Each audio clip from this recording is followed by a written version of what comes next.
एक ख़तरा और भी इस खिते में है, अगर चाइना में अफ़गानिस्तान, पाकिस्तान और चाइना के कायदीन आपस में बैठे हैं, जो अमरीकी असला अफ़गानिस्तान में मौजूद है, क्या उसमें सुपीरियर असला ऐसा है जो हमारे पास नहीं है? देखिए, जो वो मोस्टली ऐसा वेपन है जो ग्राउंड कॉम्बैट के लिए इस्तेमाल होता है। एरियल कॉम्बैट के लिए मेरे ग्राउंड कॉम्बैट तो होगा जी।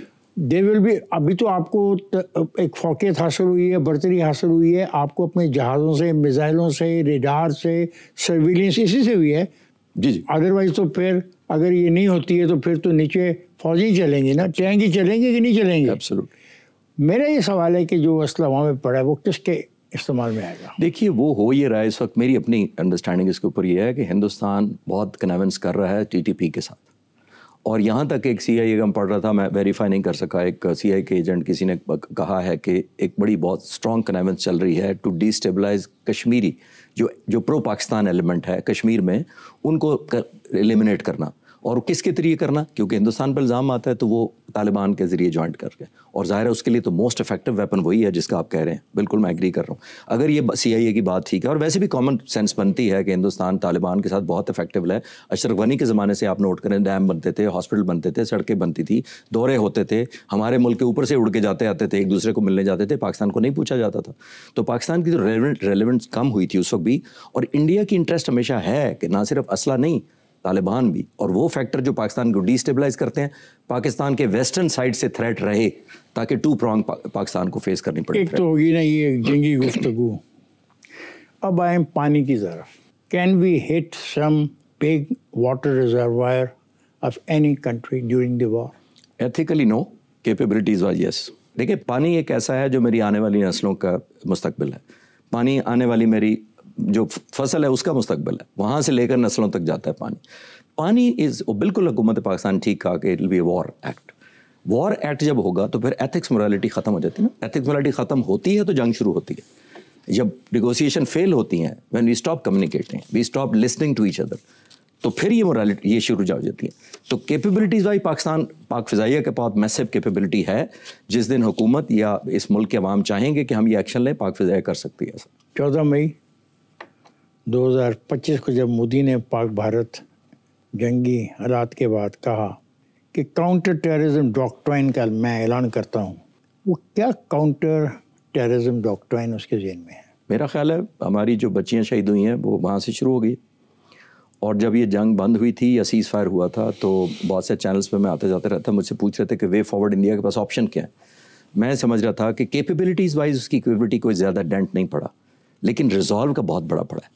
देखिए, उन्होंने जंग लड़ी कैसे थी? पॉलिटिकली मोटिवेटेड जंग फोर्सेस नहीं जीत सकती इतनी आसानी से। हमारे मुल्क ने जो जंग लड़ी है वो पॉलिटिकल मोटिवेट नहीं थी। कौम क्यों पीछे आ गई? चंद घंटों के अंदर लोग अफवाज पाकिस्तान के पीछे थे। उधर ऐसा हुआ, उनकी एयरफोर्स मेरे हिसाब से क्या मिलिट्री ऑब्जेक्टिव लेकर लड़ रही थी?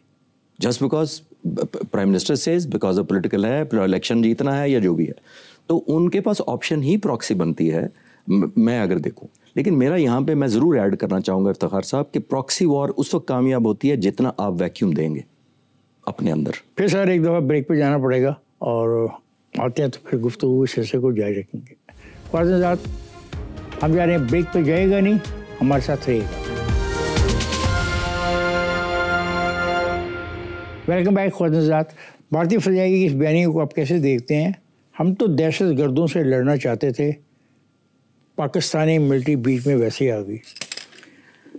ये मेरा ख्याल है जंग लड़ने से भी ज़्यादा, सॉरी अगर मैं यूज़ करूँ, जाहिलाना बयान है। मैं जाहिलाना बयान क्यों है? जब मैं किसी मुल्क पर हमला करने जाता हूँ, सॉवरेन मुल्क है, कोई सीरिया या डिसइंटीग्रेटेड खुदा न खासा गज़ा नहीं है, ये पाकिस्तान है, न्यूक्लियर स्टेट है। जब आप उसके लोगों पर हमला करना चाहते हैं तो फिर आप बायलैटरल एग्रीमेंट कर लें कि जब आपका दिल करे आप हिंदुस्तान में हम मार दिया करें, जाके जिसका हमारा दिल करे वो मार दिया करें। जब आप दहशतगर्दों के ख़िलाफ़ चाहते हैं तो इसको हम मिलिट्री टर्म में कहते हैं हाइपोथाइज करना। हाइपोथेसिस ही गलत हो, अगर आपका मिसकैलकुलेटेड हो, फ्लॉड हो, रियलिटी बेस ना हो कि पाक फ़िज़ाइया छुट्टियों पे गई हुई है खुदा न खास्ता कहीं, हम कहाँ होंगे? तो रिएक्ट करेंगे। आप हमारे मुल्क को निशाना बनाएंगे, लोगों को, सिविलियंस को मारेंगे, बच्चों को शहीद करेंगे, तो फिर आप कहेंगे कि ये हमने कहा था कि एयरफोर्स ना बीच में आए, तो ये किस लिए जहाज़ रखे हुए हमने, किस लिए हमने कैपेसिटी बिल्ड की हुई है? सॉवरेनिटी तो इफेक्ट हुई ना। अभी जो आपने देखा 10 तारीख को जो सुबह, 7 तारीख को जो सुबह इंडियन जहाज़ आए थे, उन्होंने एयर टू सरफेस मारे, खुद तो जहाज़ नहीं आए थे अंदर, मिसाइल आए थे। तो सॉवरेनिटी हम मिसाइल को भी उतना ही सीरियस लेते हैं जितना एक प्लेटफॉर्म किसी को लेंगे फिजिकली आना।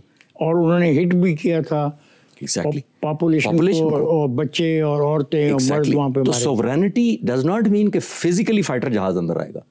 जब हमने मारा है तो फिर भी मलबे सारे के सारे उधर गिरे हैं इस दफ़ा। अभिनंदन के टाइम हम ज़रा कॉन्शियस थे कि मलबा हमारी तरफ गिरे, इस दफ़ा हम कॉन्शियस नहीं थे।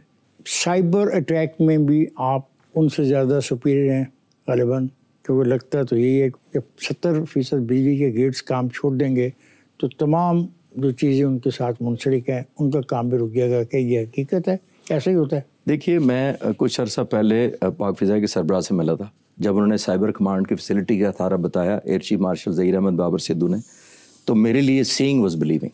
मैं साइबर कमांड फोर्स में सारा दिन गुजार कर आया, जिसकी आप जिक्र कर रहे हैं। साइबर कमांड फोर्स क्या क्या कर सकती है? क्या कर सकती है?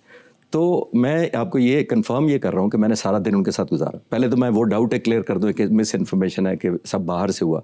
मैं जब सारा दिन गुजारने के बाद निकल रहा था, मैं बस करता हूँ आपको, तो टेक्नोलॉजी अवेलेबल होना और चीज़ होती है, उसकी एम्प्लॉयमेंट बिल्कुल और चीज़ होती है। मैं सारा दिन गुजारने के बाद जो सीनियर तरीन ऑफिसर था उससे पूछा कि यार ये मैंने इतने बड़े हॉल, जितना आपका ये स्टूडियो, इस तरह के 8-10 कमरे होंगे। तो मैंने विजिट किया तो मैंने कहा यार ये तो सारा चाइना का होगा या जर्मनी का होगा या फ्रांस का होगा, तो व्हाट अबाउट कल को वो तुम्हारे पासपोर्ट बंद कर दें, सॉफ्टवेयर अपग्रेड कर दें, ब्लॉक कर दें।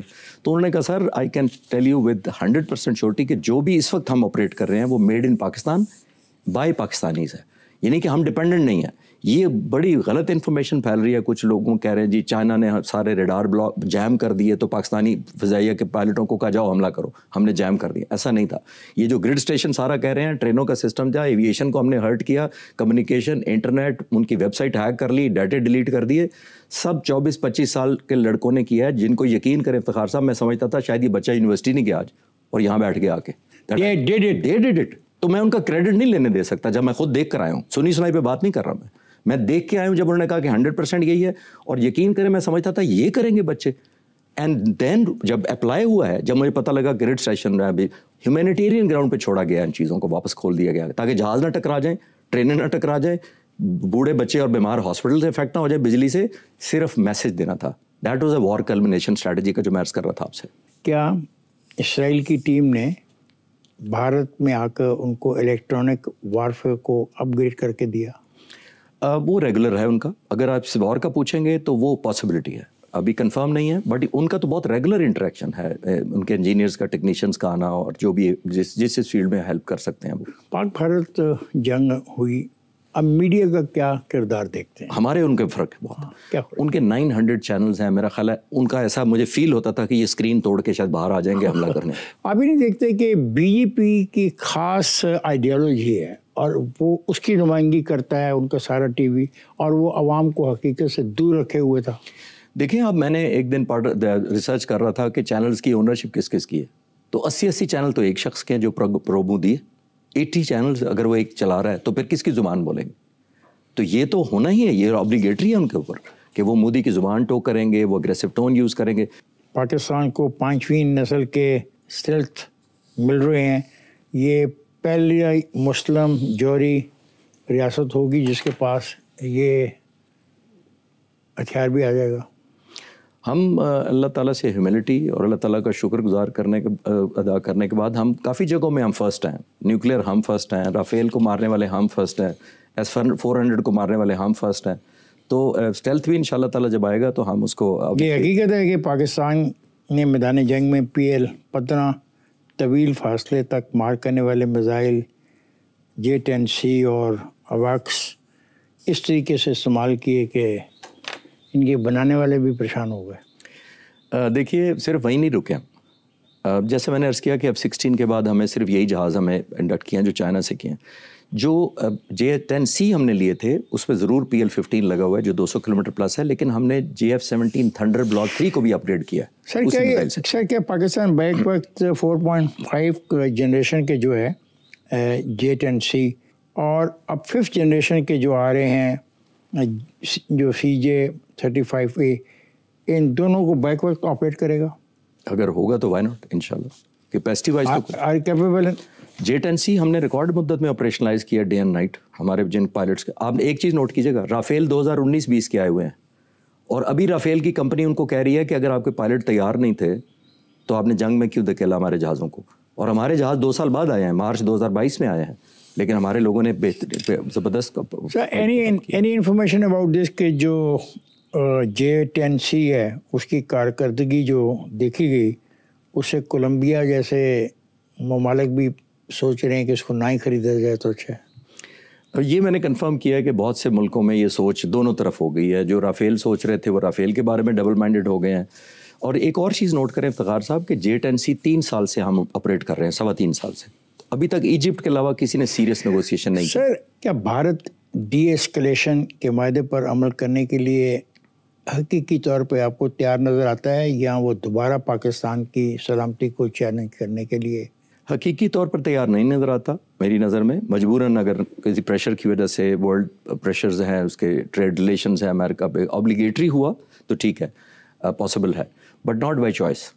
क्योंकि अब जो उन्होंने हाइप क्रिएट की थी इतनी ज़्यादा, क्या टेक होम है उनका अपने लोगों के लिए? इसमें 6 जहाज नहीं लैंड किए, आपका एक आर्म ड्रोन नहीं लैंड किया वापस, एम्बेरसमेंट अलहदा हुई है। अगर आप फाइटर पायलट के तौर पे मई के महीने में होते तो आप कौन सा जहाज़ उड़ा रहे थे? It's a wish list. मैं तो आपको ऑन द लाइटर नोट, क्योंकि आपने आखिरी सवाल शायद लाइटर नोट पे किया है, तो मैं जब इन पायलट्स को मिला था तो मैंने उनसे कहा था ये, मैंने कहा मैं तुम पे रश्क भी करता हूँ, तो जेलस भी हो रहा हूँ तुमसे कि तुम इतना ज़बरदस्त मशीन उड़ा रहे हो जो हमारे टाइम पे ऑब्वियसली नहीं थी। तो मैं I can only envy those people and obviously salute them कि उन्होंने उसी खूबसूरती उतनी। अगर आप होते तो कौन सा इनमें से किसको इस्तेमाल करते? ऑफ कोर्स J-10C, अगर मेरे पास चॉइस होती है। थैंक यू चिश्ती साहब, बहुत बहुत शुक्रिया आपका। बहुत शुक्रिया जी, मुझे बुलाने का था। Thank you so much.